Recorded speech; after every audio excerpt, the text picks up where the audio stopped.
Shamazi Metu, yeah, boy. I am so happy for Shamazi Metu. The man is a definition of hard work, excellence, a class act, a true professional.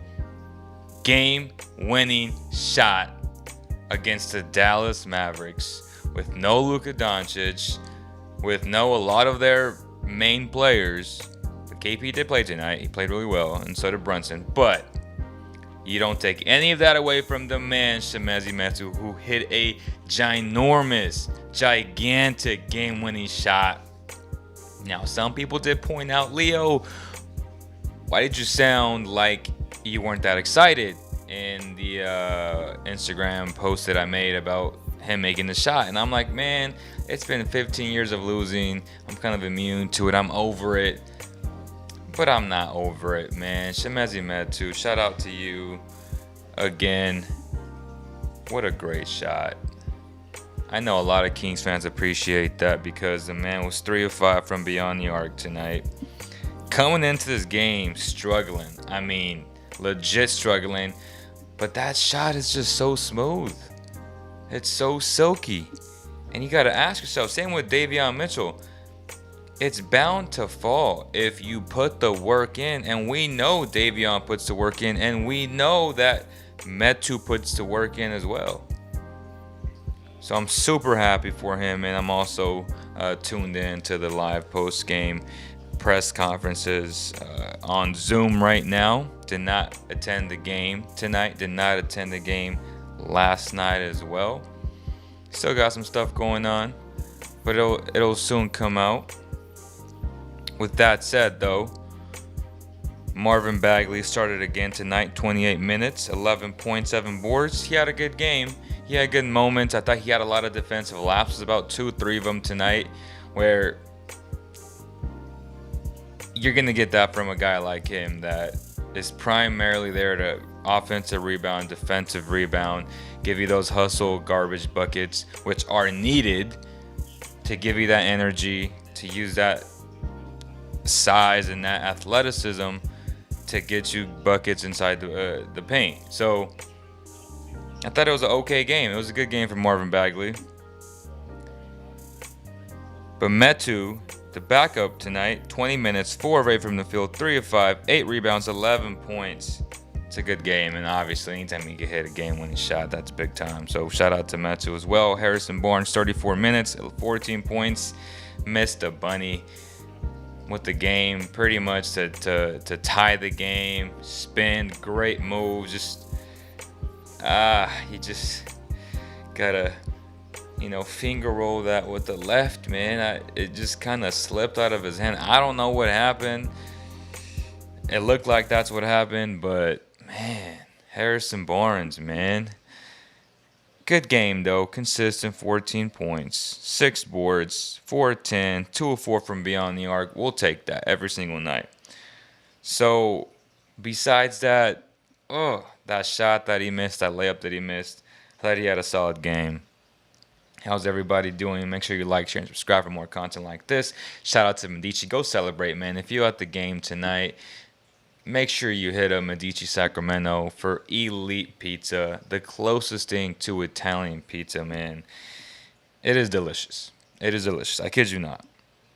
Rashawn Holmes, 26 minutes, 3 of 5 from the field, 6 rebounds, 3 assists, 8 points. But he had one of the biggest plays of the game, grabbing that offensive rebound, just out-hustling Porzingis and getting to the foul line and hitting 2 major key clutch free throws.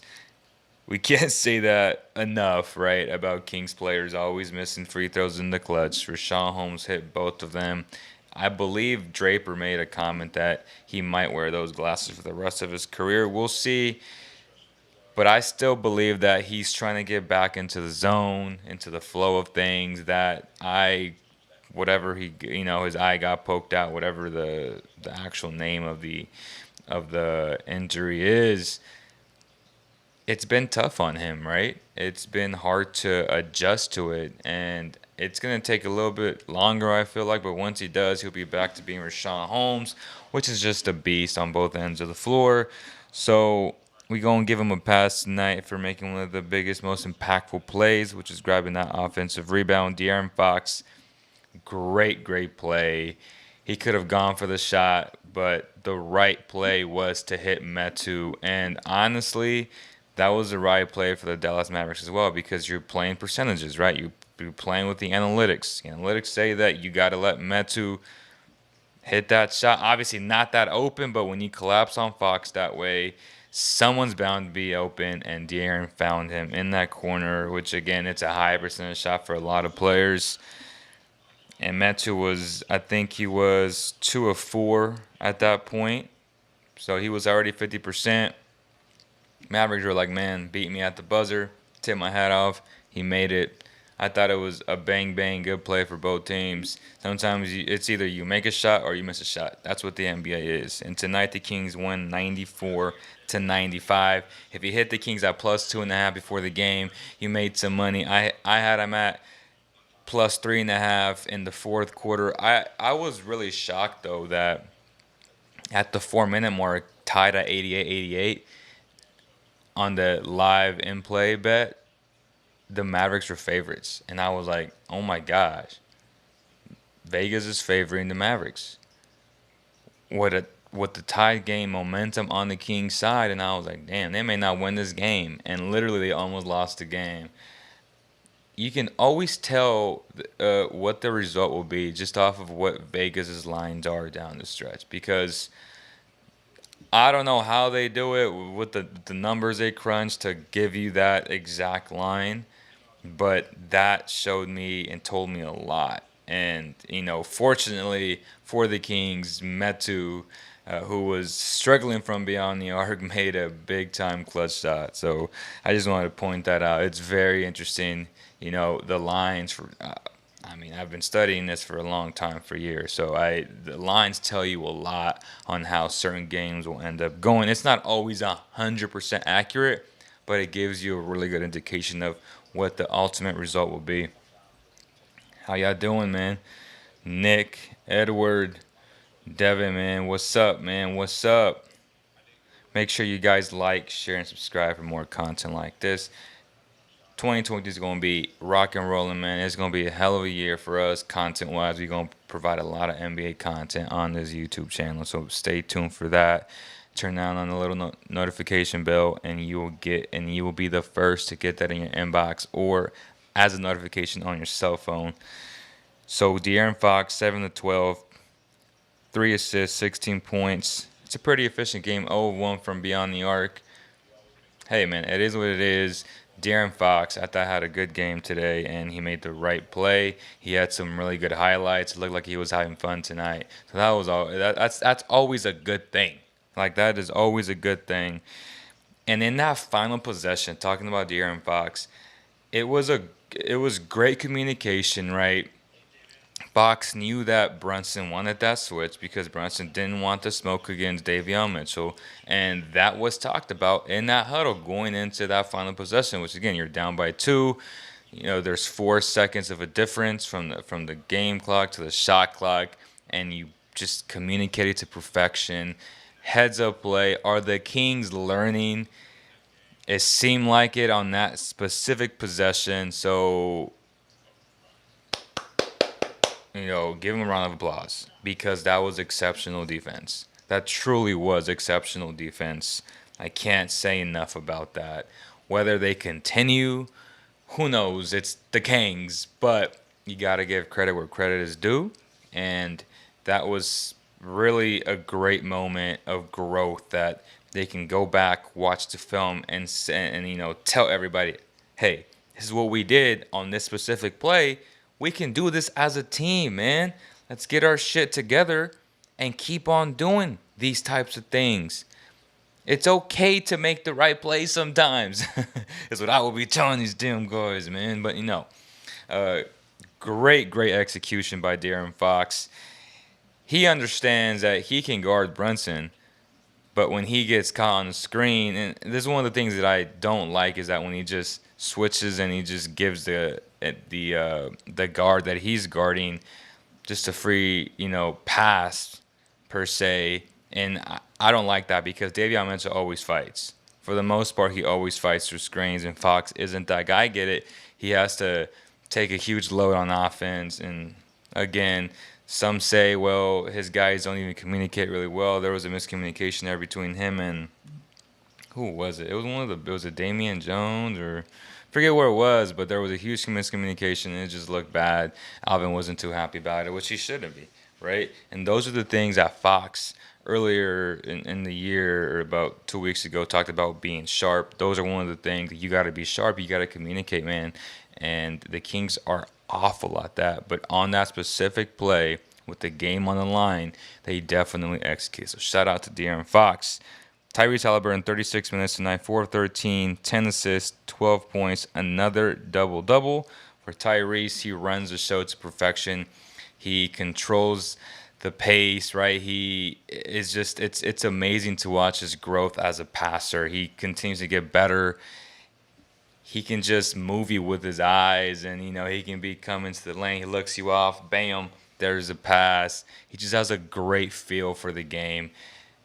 That I've always said that. I think a lot of us know that. It's getting better, which is a good thing. He's being more aggressive.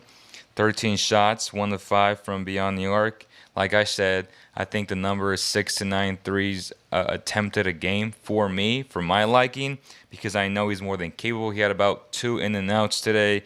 I should have fell, but they didn't.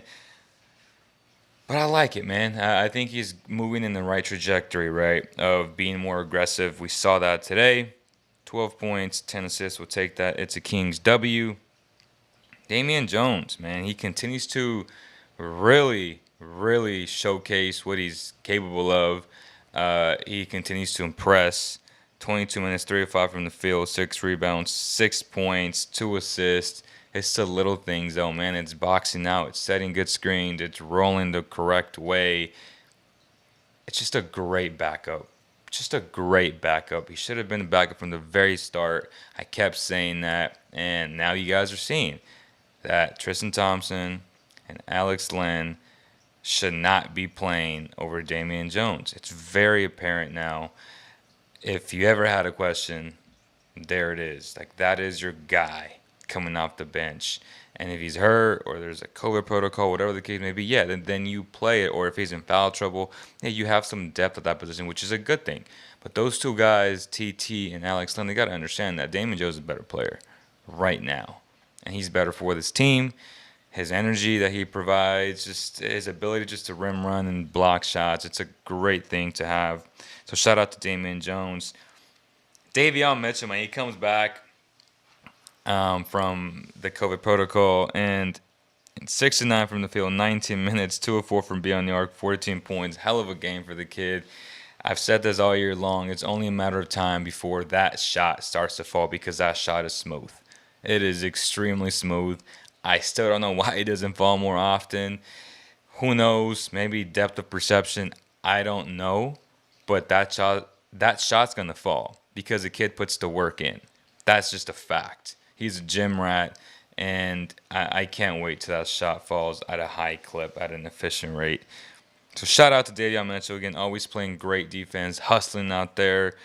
They really missed him, and tonight he proved his worth, man. 14 points, 6 of 9, 19 minutes, trying to get his legs back under him. He looked like he was ready. I mean, he looked like he was ready.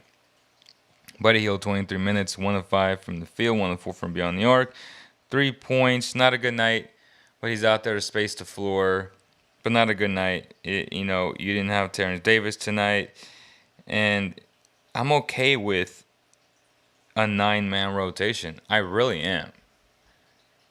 Because basketball is all about rhythm and timing. The more guys you put in, the less rhythm you got. And that's just the way it is. So if this is your lineup moving forward, that's a good thing. I am A-okay with showcasing Marvin Bagley until he gets traded. So this is your squad, right? Everyone who needs to play is playing. If a night you just don't got it, you got a guy like Terrence Davis who can come in and be that microwave scorer and play tough defense.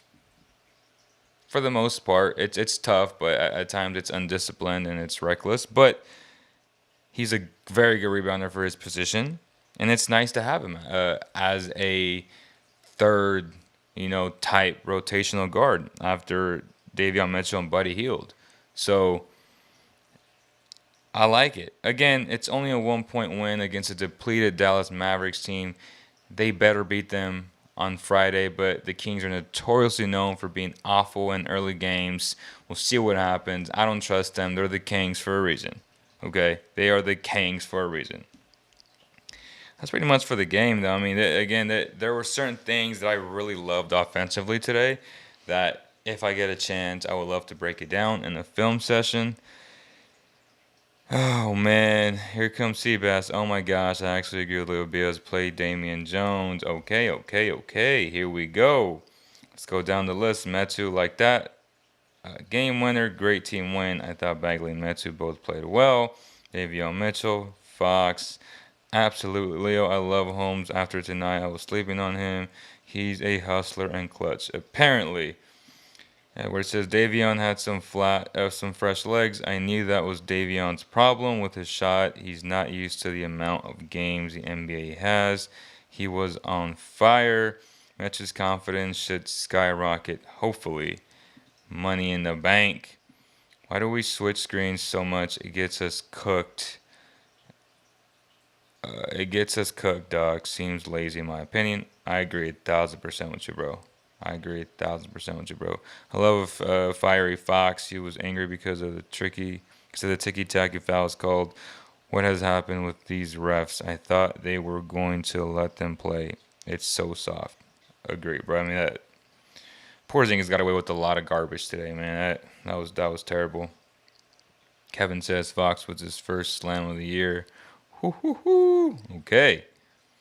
That's not an excuse. Yes, he spends a lot of energy on offense, but I would argue is even more important because it fires your team. I mean, in theory, it's nice for you to play on both ends at a high level all game long, but let's be honest. Name those players. You can name them like on your hand, right? Like even LeBron don't do that no more. Like it's rare when you truly get that dude who is elite on both ends of the floor. So it's easy to say it. It's another thing to actually do it. True point guard that can score and play defense. I meant it even more important to play defense. Marvin looks like a different player as of late. We do not give him credit for his better play. I mean, he's still making defensive mistakes. A lot of them costing his team's free throws in the clutch.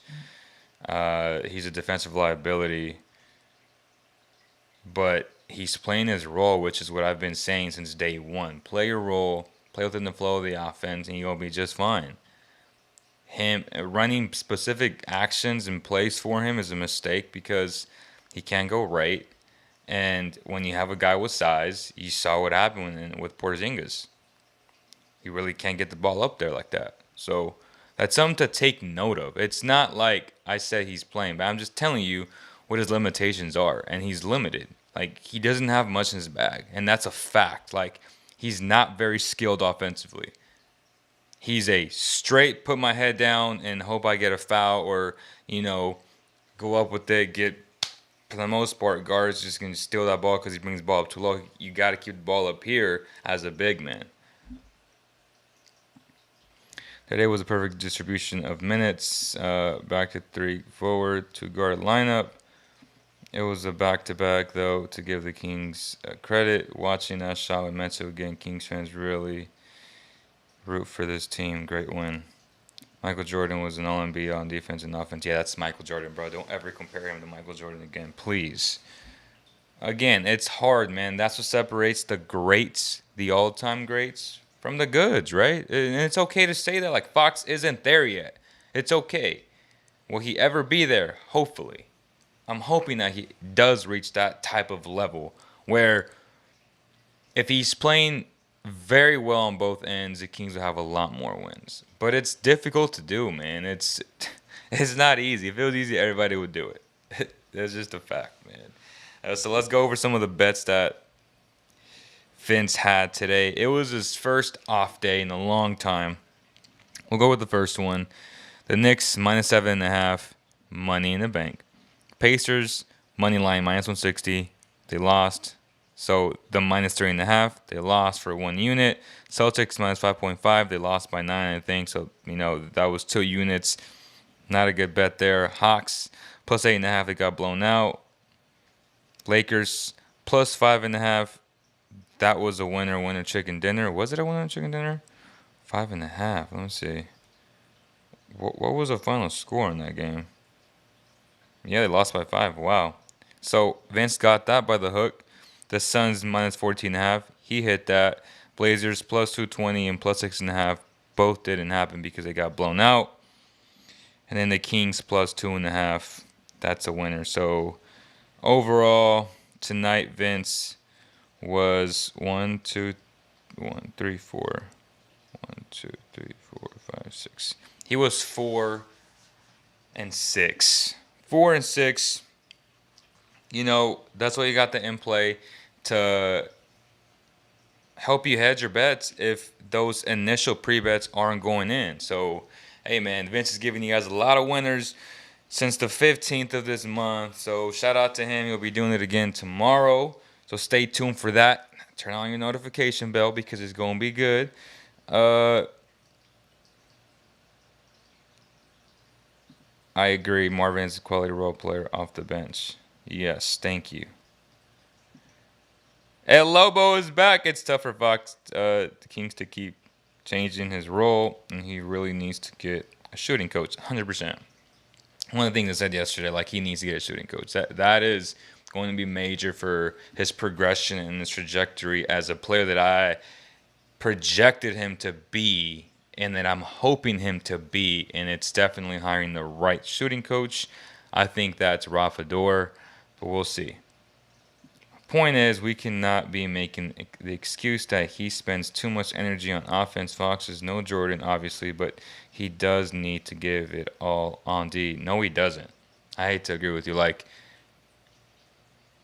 Obviously, in theory, yes, you want him to, but now with Tyrese taking more control of the offense, it could now allow Fox, in the previous years that wasn't possible, to actually play harder on defense. It's like Fox, when he's engaged, he's a great defender. I don't think anyone can deny that. It's just, does he have the energy on, as the game progresses and he gets hit a lot, that takes a toll on your body. So in the perfect world, yes, Edward, I would love for him to be very good on defense because we know he's more than capable. We've seen him do it, right? And a lot of people are like, oh, well, why can't he? It's just it's difficult, man. It's you have to be in just pristine condition, and it's hard. I don't know how to say it. It's super difficult to do that. But that is a major reason why he doesn't. But hopefully now with Tyrese really taking over, not taking over, but running the offense a lot more, splitting those duties, it'll allow Fox to spend more energy on defense. John SGA have overtaken Fox this season. He's got to fire up and play like he did last season. Agree, man. I can't even lie. Ja for sure. That was right there last year. SGA and Fox were right there. I thought all three of those guards were on the same tier last year. This year, definitely those two, John and SGA, have surpassed Fox in terms of overall play. Talent-wise, I still think they're in the same tier, but we're talking straight, performances. For sure, SGA and Ja have been better. There is no mistaking that. I will not deny that. I'm not a homer. Obviously, I want Fox to do well, but let's call it the way it is. Ja Morant, SGA have been exceptional this year, especially Ja. Actually, both. Obviously, SGA is so damn good. And you guys saw that last night. But yeah, man, both those guys I would say are ahead of Fox right now. Fox needs a breather, then he can take a break. The Kings do have 3 quality guards. Can the Kings afford a bench spot for IT? You think IT is done? Isaiah Thomas? I think they're fine. I don't think they need him, especially with Davion being there now, and that would hinder Davion's actual development, in my opinion. So I don't see that in the future unless you get a huge COVID outbreak again. And I don't know how that works. Like, can he get it again right after he got it? Who knows? Maybe. So unless something crazy like that happens, then I don't see Isaiah Thomas on this roster. He just doesn't fit this roster, and that's just my opinion, though. Last year, Fox was better than, in my opinion, but this season something not right. Maybe poor off season. It's tough. I mean, he gained a lot of weight, right? Like, he's trying to adjust to that and having COVID twice. You know, I think someone yesterday talked about how that can take a toll on your mental, and who knows, man. It's definitely a valid excuse. But we're on this show, we don't make excuses, so definitely let's just give credit to John SGA for playing really well this year. When Doug was the coach, he was telling his players to give it their all on both sides of the ball. When they need a breather, he would get someone off the bench. I'm not disagreeing, Edward. I'm not disagreeing, brother. I'm just saying, though, like, it's difficult. It truly is. If it was easy, everybody would do it.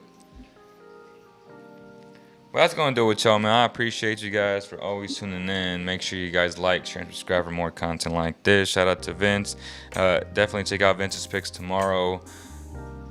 Anything else that I've missed? I will be at the game on Friday, sqaud. So, I'll see you guys there. Hopefully we do a post-game show from there. Last one of the season. I don't know.